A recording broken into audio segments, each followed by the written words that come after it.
नमस्कार मित्रांनो, अग्निदिव्य knowledge express या यूट्यूब चॅनलवर मी तुमचं सर्वांचं स्वागत करतो. आज तुमच्यासाठी खूप इम्पॉर्टंट आणि इन्फॉर्मेटिव्ह टॉपिक घेऊन आलोय. तो म्हणजे आपण जो प्रजासत्ताक दिवस साजरा करतो. कोणता दिवस? प्रजासत्ताक. कोणता दिवस? प्रजासत्ताक दिवस. प्रजासत्ताक दिवस आपण हा कोणत्या दिवशी साजरा करतो?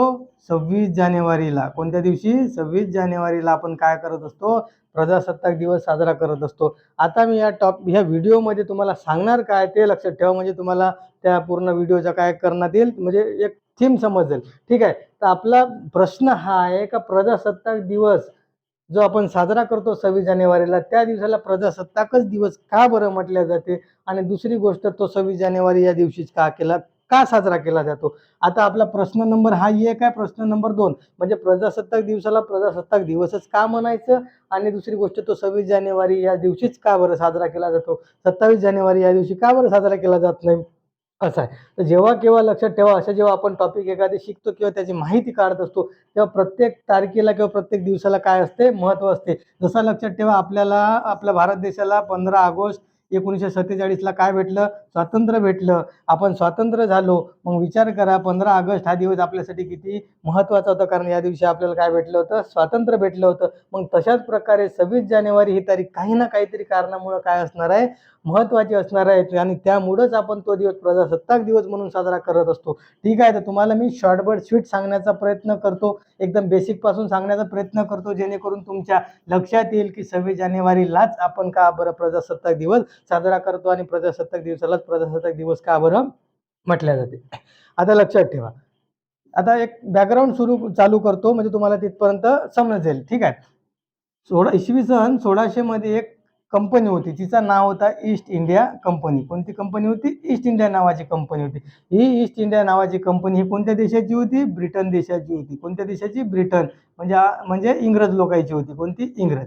आता लक्षात ठेवा, जी ही ईस्ट इंडिया नावाची कंपनी होती, ही कोणती कंपनी होती? व्यापारी कंपनी होती. म्हणजे ही कंपनी काय करायची? प्रत्येक देशामध्ये जाऊन आपला काय करायची? व्यापार करायची. ठीक आहे. व्यापार करायची. तर ह्या ईस्ट इंडिया नावाच्या कंपनीला एका देशामध्ये व्यापार करायचा होता, आणि तो देश म्हणजे आमचा देश, आपला देश होता. तो कोणता होता? भारत देश होता. कोणता देश होता? आपल्या भारत देशामध्ये ह्या ईस्ट इंडिया कंपनीला काय करायचं होतं? व्यापार करायचा होता. आणि ही कंपनी कोणत्या देशाची होती? ब्रिटन या देशाची होती. आता ही व्यापारी कंपनी होती. ज्या वेळेस ईस्ट इंडिया कंपनी आपल्या भारत देशामध्ये आली, त्यावेळेस या ईस्ट इंडिया कंपनीने त्या भारतामध्ये व्यापार सुरू केला. पण ज्यावेळेस त्यांनी व्यापार सुरू केला, त्यावेळेस त्यांनी एक गोष्ट नोटीस केली. ती म्हणजे कोणती? आपण व्यापारासोबत या देशावर काय करू शकतो?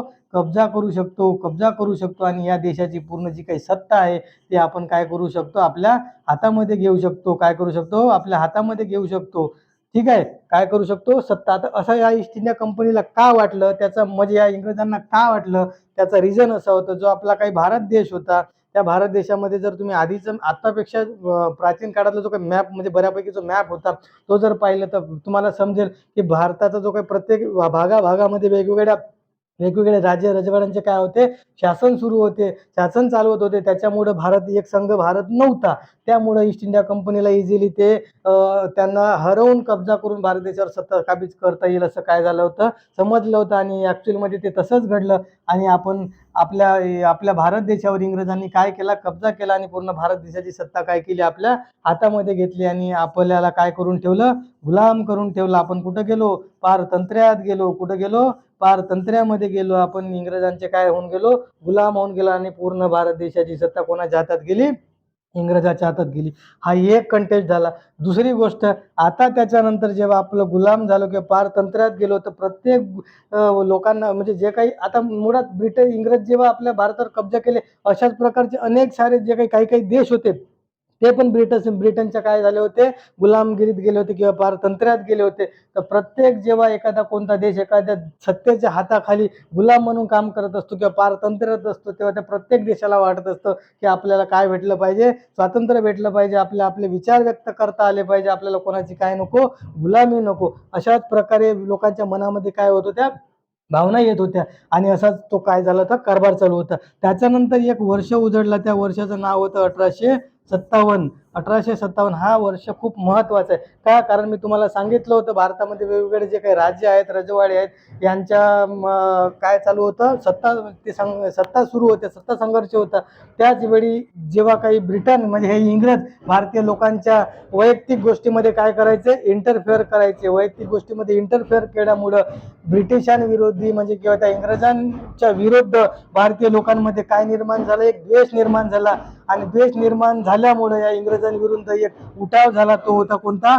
1857चा उठाव. 1857चा उठाव जो आहे हा भारताच्या इतिहासामध्ये खूप महत्त्वपूर्ण उठाव आहे. ठीक आहे, कारण हा जो उठाव होता एक पूर्ण भारत देशामध्ये व्यापक स्तरावर झाला होता. आणि हा उठावाच्या माध्यमातून इंग्रजांना कळलं, इंग्रजांना माहीत झालं की भारतीय लोकांमध्ये आपल्याविषयी किती राग आहे, किती राग आहे, किती द्वेष आहे. आणि हा राग जर अशाच प्रकारे 1857च्या उठावासारखाच जर नेहमी जर उठत राहिला आणि हा आवाज जर तयार झाला तर आपल्याला या देशामध्ये सत्ता काही दिवस पुन्हा चालवणे का होईल म्हणे, अडचणीचे ठरेल. ठीक आहे, हा दुसरा मुद्दा होता. त्याच्यानंतर मग काही ईस्ट इंडिया कंपनीचे जे व्यापारी कंपनी होते, अशा बरेच पुन्हा दुसरे काही इंग्रज येत होते भारतामध्ये, जे काही अभ्यासू होते. त्यांनी यांना म्हणजे इंग्रज लोकांना वाटलं की हे असंच जर झालं तर आपल्याला प्रॉब्लेमॅटिक होईल. म्हणून त्यांनी काही भारतीय लोकांना सल्ला दिला. की काय सल्ला दिला? जर तुम्हाला तुमचे विचार किंवा तुमच्या ज्या काही भावना आहेत त्या भावना जर तुम्हाला इंग्रज लोकांपर्यंत जर पोहोचायचे असतील तर तुम्हाला एखादे विचार गट स्थापन करावे लागेल किंवा एक विचार मंच स्थापन करावे लागेल. त्या विचार मंचाच्या माध्यमातून तुम्ही काय करू शकता, तुमची जे काही भावना आहे, जे काही राग आहे ते इंग्रजांपर्यंत काय करू शकता, पोहोचवू शकता. तर मग अशाच प्रकारचा जो एक विचार गट किंवा विचार मंच स्थापन झाला होता आपल्या भारत देशामध्ये, त्याचं नाव आहे भारतीय राष्ट्रीय काँग्रेस. त्याला इंग्लिशमध्ये काय म्हटलं जातं, इंडियन नॅशनल काँग्रेस. आणि ह्या इंडियन नॅशनल काँग्रेसची एक विचार गट होता. सगळे भारतीय लोकांचे जे काही विचार आहेत, मागण्या आहेत, इंग्रजांपर्यंत पोहोचवण्यासाठी ज्यांनी काम केलं तो कोण होता? इंडियन नॅशनल काँग्रेस होता. याची स्थापना कधी झाली होती? 1885 मध्ये झाली होती. आणि या इंडियन नॅशनल काँग्रेसचं पहिलं अधिवेशन जे झालं होतं ते कुठं झालं होतं? मुंबईमध्ये झालं होतं.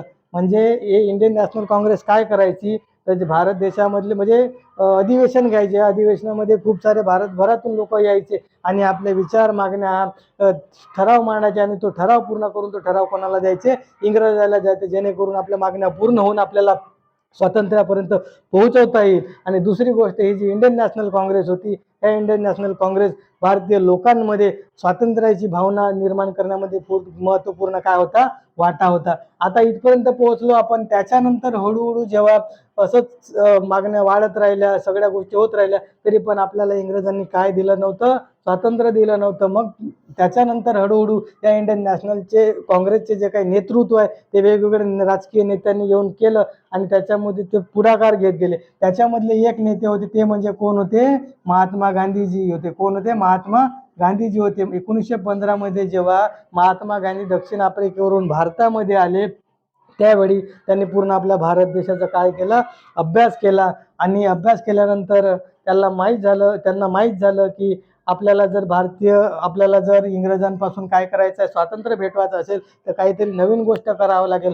त्यावेळेस महात्मा गांधीजींनी मग एक त्यांच्या आयुष्यामध्ये खूप साऱ्या चळवळी केल्या, उपोषण केले. त्याच्यामधली एक महत्त्वाची मुवमेंट होती, ती 1920 मध्ये होती. ते काय होती?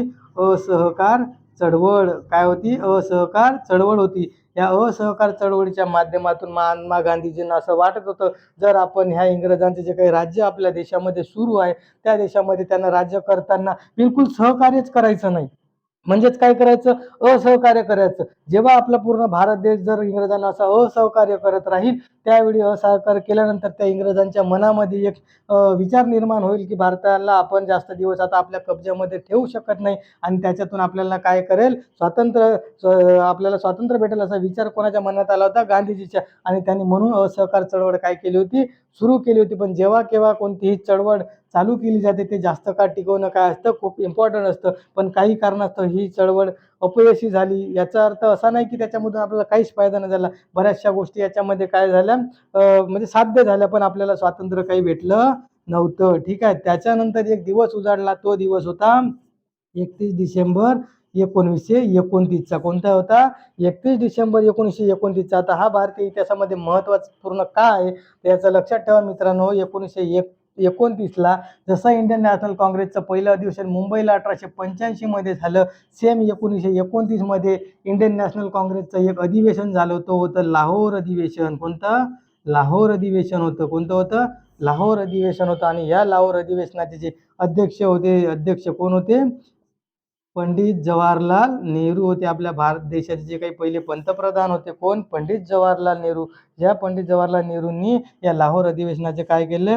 अध्यक्षपद सांभाळलं होतं. आणि या लाहोर अधिवेशनामध्ये पंडित जवाहरलाल नेहरूंनी एक ठराव मांडला होता. तो ठराव कोणता होता ते लक्षात ठेवा मित्रांनो, खूप इम्पॉर्टंट आहे, बेसिक गोष्ट आहे, ठीक आहे. आणि त्या लाहोर अधिवेशनामध्ये जो 31 डिसेंबर 1929ला झाला होता लाहोर अधिवेशन, या लाहोर अधिवेशनामध्ये एक ठराव मांडला होता. तो ठराव कोणता होता? स्वातंत्र्याचा ठराव होता. स्वातंत्र्याचा ठराव होता. आणि या लाहोर अधिवेशनामध्ये पंडित जवाहरलाल नेहरूंनी भारतीयांना सांगितलं की आपण 26 जानेवारी 1930ला, कोणत्या दिवशी? 26 जानेवारी 1930ला आपण आपला स्वातंत्र्य दिवस काय करू म्हणे? साजरा करू. काय करू? स्वातंत्र्य दिवस साजरा करू. कोणत्या दिवशी? 26 जानेवारी 1930ला स्वातंत्र्य दिवस साजरा करू, असा त्या लाहोर अधिवेशनामध्ये ठराव मंजूर करण्यात आला होता. त्याच्यानंतरही हळूहळू सगळं ते झालं. त्याच्यानंतरही आपल्याला स्वातंत्र्य भेटलं का? नाही. कारण काही गोष्टी कसं आहे, ते मुवमेंट हे सगळं चालवत राहणं ते महत्त्वाचं होतं. त्याच्यानंतर मग हळूहळू आपल्याला इथून जवळपास म्हणजे 15 ऑगस्ट 1947 पर्यंत काय होत नव्हतं? स्वातंत्र्य भेटत नव्हतं. म्हणजे इथून 47 पर्यंत आपल्याला स्वातंत्र्य भेटायसाठी 15 ऑगस्ट हा काय झाला? दिवस उजाडला. आणि 15 ऑगस्ट 1947ला आपण काय झालो? स्वातंत्र्य झालो, इंग्रजांच्या गुलामगिरीमधून मुक्त झालो. आता या आपला जे 2 प्रश्न होते, त्या 2 प्रश्नामधला हा आपला एक काय होता? शेवटचा कंटेंट होता. आता ह्याच्यामधला हा एक मुद्दा होता. आता दुसरा मुद्दा लक्षात ठेवा. जेव्हा आपला भारत देश स्वतंत्र झाला, तेव्हा आता लक्षात ठेवा, जेव्हा आपला भारत देश स्वतंत्र झाला, भारत देश स्वतंत्र झाल्यानंतर मग आपल्याला आपला जो काही देश चालवायचा आहे, तो देश चालवण्यासाठी आपल्या देशामध्ये काहीतरी शासन व्यवस्था असली पाहिजे, काहीतरी तत्व असले पाहिजे, काहीतरी कायदे असले पाहिजे. कोणत्याही गोष्टीला कसं म्हणजे काहीतरी महत्त्वपूर्ण गोष्टी तो पूर्ण साचा सांभाळण्यासाठी काहीतरी कायद्याचं पुस्तक पाहिजे होतं. आणि तो कायद्याचं पुस्तक म्हणजे काय होतं? भारतीय राज्यघटना होती. बरोबर, भारतीय राज्यघटना होती. आणि ह्या भारतीय राज्यघटनेचा भारतीय लोकांना माहीत होतं, जेव्हा आपला भारत देश स्वतंत्र होईल, तो भारत देश स्वतंत्र झाल्यानंतर आपल्याला आपला देश चालवण्यासाठी काहीतरी एखादं कायद्याचं पुस्तक पाहिजे होतं. हे गोष्ट त्यांना माहीत होती. आणि ते ऑलरेडी 1946 पासूनच या भारतीय राज्यघटना तयार करण्याच्या याच्यामध्ये कामामध्ये संविधान सभा आपली लागली होती. आणि भारतीय राज्यघटना करणं सुरू होतं, ठीक आहे. त्याच्यानंतर आपल्याला मग स्वातंत्र्य भेटलं. स्वातंत्र्य भेटल्यानंतर ही जी भारतीय राज्यघटना आहे, जे बनवल्यानंतर एक तारीख होती, तो होती 26 नोव्हेंबर 1949. काय होती? 1949. या दिवशी संविधान सभेने भारतीय राज्यघटना तयार केली. आणि ते काय करण्यात आलं? या दिवशी स्वीकृत करण्यात आली. म्हणजे आपण जे काही भारतीय राज्यघटना तयार केली ते आपल्याला काय म्हणे? मान्य आहे. आणि ते मान्यता कोणत्या दिवशी भेटण्यात आली होती? 26 नोव्हेंबर 1949ला. त्याच्यानंतर आता तुमच्या प्रश्नाचं उत्तर तुम्हाला भेटेल. आणि तो दिवस आला 26 जानेवारी 1950. किती? 26 जानेवारी 1950. आणि या दिवशी ही भारतीय राज्यघटना काय करण्यात आली? अंमलबजावणी करण्यात आली. अंमलबजावणी काय करण्यात आली? या भारतीय राज्यघटनेची अंमलबजावणी करण्यात आली. आता अंमलबजावणी करण्यात आली म्हणजे नेमकं का करण्यात आली? त्या भारतीय राज्यघटनेमध्ये जे काही तत्व होते, ते तत्व या दिवशीपासून काय करण्यात आले? लागू करण्यात आले होते. आणि त्याच्यामध्ये एक तत्व महत्त्वाचा होता, तो म्हणजे कोणता? भारत देश कोणता देश आहे? लोकशाही देश आहे. कोणता देश आहे? लोकशाही देश आहे. आणि लोकशाही देश आहे म्हणजे भारताचं जे काही शासन व्यवस्था आहे, जे काही शासन आहे, ते कोण चालवणार होते? लोक चालवणार होते. म्हणून 26 जानेवारी या दिवशी आपण काय करतो? प्रजासत्ताक दिवस साजरा करतो. प्रजासत्ताक. आता प्रजासत्ताक का म्हणायचं? कारण 26 जानेवारी 1950 या दिवशी भारतीय राज्यघटनेची अंमलबजावणी झाली. आणि भारतीय राज्यघटनेच्या माध्यमातून भारतीय लोकांना काय भेटली? लोकशाही भेटली. म्हणजे भारतीय लोकांना काय करायला भेटलं? या भारतीय राज्यघटनेमुळं आपली सत्ता स्थापन करता आली. म्हणजे प्रजेचं राज्य आलं. या देशामध्ये आपण इंग्रजांचे गुलाम नव्हतो, तर आपण काय झालो? प्रजासत्ताक झालो आणि म्हणून 26 जानेवारी हा दिवस प्रजासत्ताक दिवस म्हणून साजरा केला जातो. हा पहिल्या प्रश्नाचं उत्तर. आणि दुसरी गोष्ट, तो 26 जानेवारीलाच का केला जातो? कारण ह्या प्रजासत्ताक म्हणजे प्रजेची सत्ता भारत देशामध्ये येण्यासाठी एवढा दिवस वाट पाहावी लागली होती आणि हे स्वप्न आपण ऑलरेडी 26 जानेवारी 1930 या दिवशी पाहिलं होतं. आणि ही तारीख भारतीय लोकांच्या मनामध्ये सतत राहावी आणि याची जाणीव राहावी म्हणून ही 26 जानेवारी ही तारीख भारतीय राज्यघटना अंमलबजावणी करण्यासाठी घेतली. आणि म्हणून 26 जानेवारीला आपण काय करतो? प्रजासत्ताक दिवस म्हणून साजरा करतो. आणि तो 26 जानेवारीलाच का करतो? कारण या दिवशी आपण 1930 मध्ये पूर्ण स्वातंत्र्य दिवस म्हणून साजरा केला होता आणि लोकांना या प्रजासत्ताक दिवस मिळवून देण्यासाठी यावेळी प्रयत्न केला होता. तो प्रयत्न जरी इथं अपयशी झाला तरी तो दिवस इथपर्यंत काय राहील, लोकांच्या ध्यानात राहील. ह्या प्रत्येक दिवसापर्यंत तो काय राहील, लोकांमध्ये म्हणजे त्यांच्या मनामध्ये चालू राहील की 26 जानेवारी आता का महत्वाचं आहे, कारण या दिवशी आपण काहीतरी केलं होतं. अशा प्रकारे मित्रांनो, हा जो बॅकग्राऊंड होता 26 जानेवारी आणि प्रजासत्ताकचा, तो तुम्हाला आवडला असेल मी अशी आशा करतो. आणि जर व्हिडिओ आवडला तर व्हिडिओला लाईक करा, शेअर करा आणि आपल्या मित्रांपर्यंत पोहोचा. आणि काहीतरी नवीन नवीन शिकत राहा आणि स्वतःची काळजी घ्या. भेटू पुढच्या व्हिडिओमध्ये. धन्यवाद.